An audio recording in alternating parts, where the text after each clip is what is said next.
Selamat berjumpa kepada seluruh anggota CU Sawiran.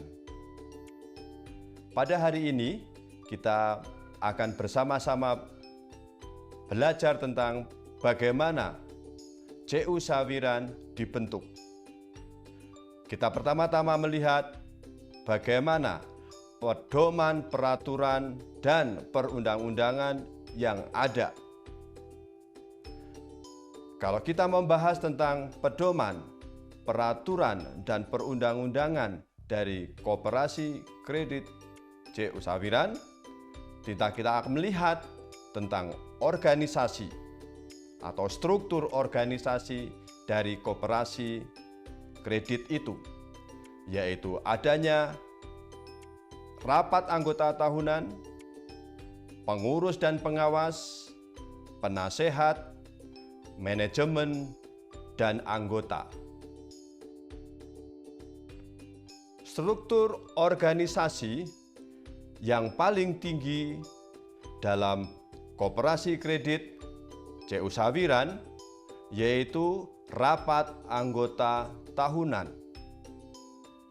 Rapat anggota tahunan ini adalah yang paling tinggi kedudukannya, karena di sanalah terdapat banyak hal yang dapat kita telusuri. Pertama-tama, rapat anggota tahunan untuk mengurus segala sesuatu yang berhubungan dengan peraturan Koperasi Kredit Sawiran, untuk menentukan pengurus maupun pengawas, menentukan penasehat, dan juga menentukan peraturan perundang-undangan perkoperasian sesuai dengan visi dan misi dari Koperasi Kredit CU Sawiran. Berikutnya adalah pengurus dan pengawas. Pengurus dan pengawas dipilih dan ditunjuk dari anggota. Pengurus bertugas untuk mengurus segala sesuatu yang berhubungan dengan keuangan, dengan membuat aturan-aturan, dengan menjalankan aturan-aturan yang sudah disepakati, dan sekaligus mengevaluasi apa yang sudah disetujui. Sedangkan pengawas, yaitu mengawasi apakah aturan-aturan yang sudah disetujui dan sudah dilaksanakan itu sudah sesuai dengan peraturan dalam perundang-undangan perkoperasian. Semoga pengurus dan pengawas memperoleh suatu kerjasama yang baik, sehingga saling memberikan dukungan, dan dukungan itu yang ditujukan kepada semua anggota, supaya semua anggota pun dapat di kemudian hari meneruskan kepengurusan dan kepengawasan di periode berikutnya. Semoga pengurus dan pengawas ada kerjasama yang baik di antara keduanya.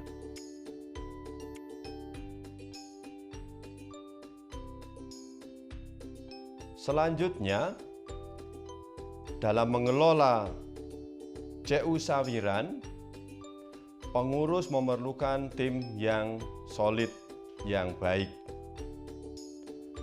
Pengurus memilih seorang manajer untuk mengatur segala sesuatunya.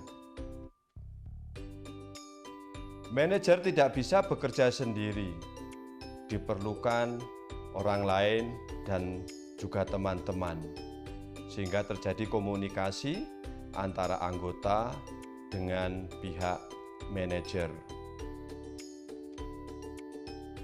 Segala sesuatu yang diatur di dalam manajer dan bersama teman-temannya untuk mengatur keuangan itu harus melihat pada peraturan dan perundang-undangan yang berlaku di kredit union.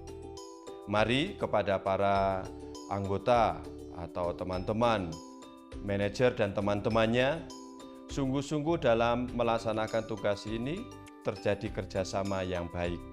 Semoga manajemen yang berjalan, memberikan makna yang baik, terutama dalam hal komunikasi.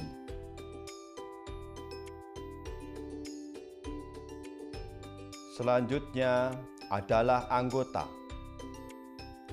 Anggota adalah pemilik, tetapi sekaligus dia pengguna jasa. Sebagai pemilik, dia dapat menentukan arah dan tujuan. Dan sebagai pemilik, dia bertanggung jawab untuk mengembangkan, bukan hanya mengembangkan uangnya, tapi mengembangkan di dalam kehidupan keluarga masing-masing. Maka partisipasi yang baik sebagai anggota tidak lain bagaimana caranya ikut terlibat aktif di dalam pemikiran, di dalam menjadi narasumber atau menjadi koordinator di dalam anggota. Semua kerjasama itu akan membawakan berkat yang melimpah bagi anggota dan bagi keluarga anggota masing-masing. Dan sekaligus anggota mendapatkan hasil usaha di mana usaha CU Sawiran dapat memperoleh hasil yang memuaskan. Memang itu tujuannya, tetapi bukan yang nomor satu. Yang pertama adalah kesejahteraan keluarga. Semoga anggota dapat menjadi sejahtera. Dan yang terakhir dalam struktur organisasi adalah penasehat. Penasehat ditunjuk oleh anggota melalui pengurus dan pengawas. Dan tugas dari seorang penasehat tidak lain adalah memberi nasihat. Entah itu diperlukan, entah tidak diperlukan. Sehingga penasehat hadir memberikan dukungan kepada pengurus dan pengawas. Sehingga terjalin hubungan yang baik pengurus dan pengawas dalam mengelola CU Sawiran selama dalam periode yang ditentukan tersebut. Maka saya mau mengakhiri seluruh pendidikan pada hari ini dengan semboyan. Semoga kita tetap bersemangat.